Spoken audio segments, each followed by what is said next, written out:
21 साल की शिखा अपने माँ पापा के साथ भोपाल पर रहती है।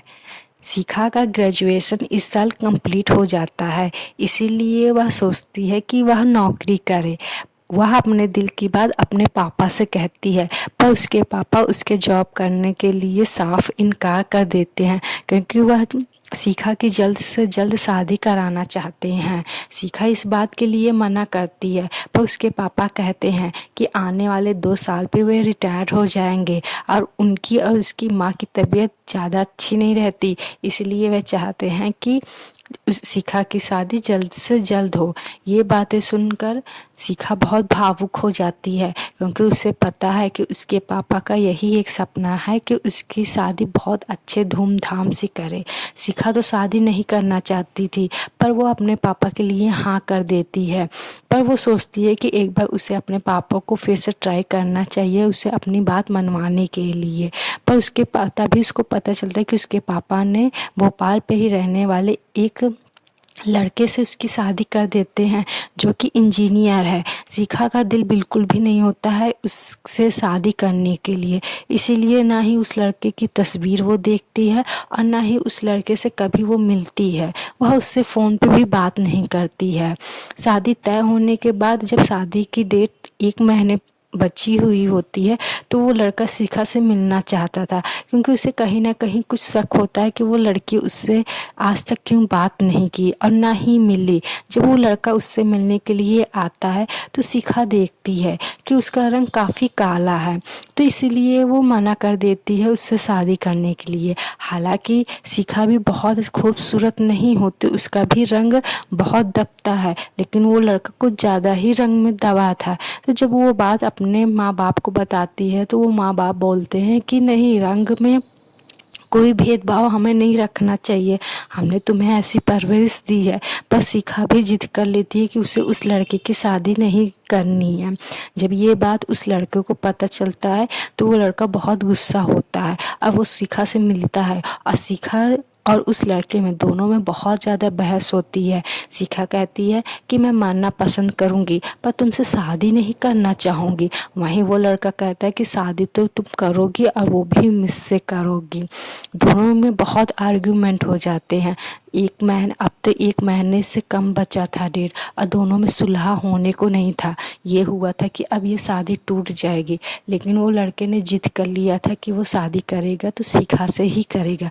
इसीलिए शिखा कहीं भी जाती, वो लड़का साया की तरह उससे पीछा करता, और इस बात से उसकी माँ बहुत डर जाती है। उसकी माँ एक दिन शिखा को बहुत डांटती है और उसके साथ अनहोनी के खतरे को बताती है। उसकी माँ इतना रोती है कि उसके पापा को भी रोना आ जाता है, और अंत में वह अपने माँ बाप की खातिर उस लड़के से शादी करने के लिए तैयार हो जाती है। पर वह उस लड़के से मिलकर ये कहती है कि तुम मुझसे शादी तो कर लोगे, पर मुझे कभी पा नहीं सकोगे, तुम मेरे रूह को कभी नहीं छू सकोगे। पर वो लड़का उससे कुछ नहीं बोलता। शादी होती, लड़का बहुत खुश होता है, वो दिल से हर एक रस्म निभाता है। पर शिखा शिखा सिर्फ और सिर्फ एक शादी की रस्में बेमन से निभाती है।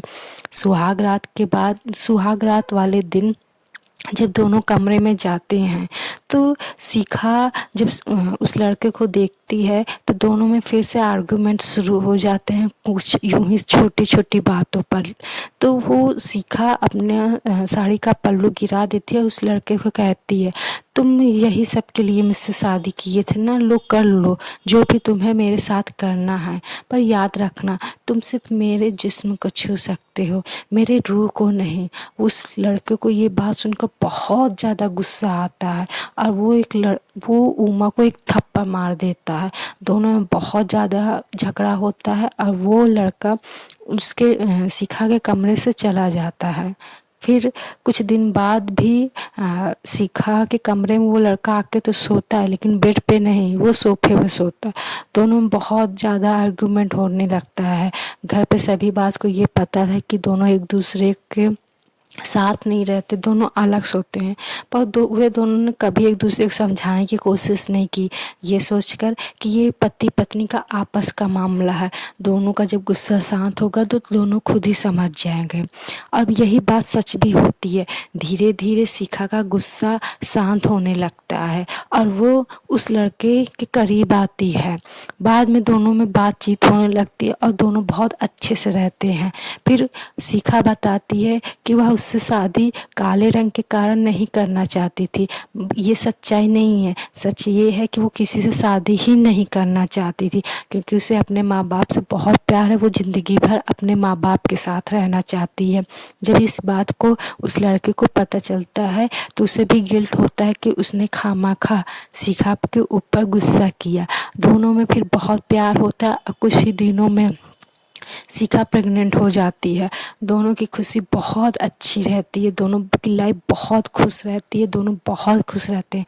पर न जाने किन की नज़र इन दोनों को लग जाती है। शिखा का बच्चा मरा हुआ पैदा होता है। शिखा की हालत बहुत ख़राब रहती है उस वक्त, क्योंकि बहुत सारे कॉम्प्लिकेटेड आ जाते हैं। और जब ये बात शिखा को पता चलता है कि उसका बच्चा भी इस दुनिया में नहीं है, वो बहुत टूट जाती है। वो कुछ पागल सी हो जाती है। वो अपने बच्चे को हमेशा याद करती रहती थी और वो इस सारे सिचुएशन में वो लड़का हमेशा शिखा के साथ रहता है। और जब वो डॉक्टर बोलते हैं कि अगर शिखा रिकवर कर सकती है तो सिर्फ़ और सिर्फ़ उसके पति के द्वारा ही रिकवर हो सकती है, और ऐसा होता भी है। शिखा जल्दी रिकवर होती है और इसमें सिर्फ़ और सिर्फ़ उसका पति साथ देता है। दोनों में बहुत प्यार होता है, दोनों में बहुत अंडरस्टैंडिंग हो जाती है और फिर इन दोनों की हैप्पी लाइफ फिर से शुरू हो जाती है। शिखा फिर से प्रेग्नेंट होती है और इस बार उसका बच्चा उसके साथ रहता है। तो फ्रेंड्स, ये थी मेरी छोटी सी लव स्टोरी। होप आपको पसंद आएगा। Please like, comment and subscribe, share.